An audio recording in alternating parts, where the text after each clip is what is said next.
Unya din dapita mga idol, wala may magdaho. Kay sa concert ni Elias, libre na di ay mga idol. Oy, pag-sure di man ni Chris TV, ay ngano kung libre. Mahal man kayo ng ticket ni Elias man ni Chris TV. Bitong mga idol, mauni tinuod sa katong nangutan na nga si Elias naaba ko nung sa lungsod sa Minglanilla. Mauni to pagpara sa inyo ha. Dili ni si Elias mga idol. Oy hala, kinsa man naman ni Chris TV. Tilaas ko ni panganya ing kupisot. Oy, unsay tilaas ko man ni Chris TV. Oy, kanang katul kayo god. Elias mga idol, nader.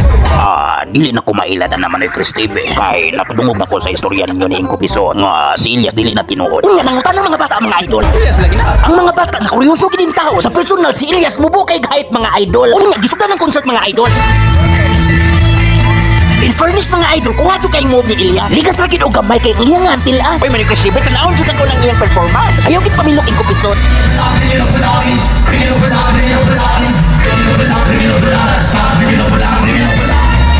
Manoy Chris TV, unsa may pangalan ng ilang banda? Wala pud ko kapungutan na lulubot yo. Oy Manoy Chris TV, nakibaw ko kung sa pangalan ng ilang banda. Unsa may pangalan ko piso? Duha ka banda, unya duha ka gabongbong. Akong Hulbaron, banda-banda bungbong. Ha ha ha. Mataka gid ko paghingat ing kupisot.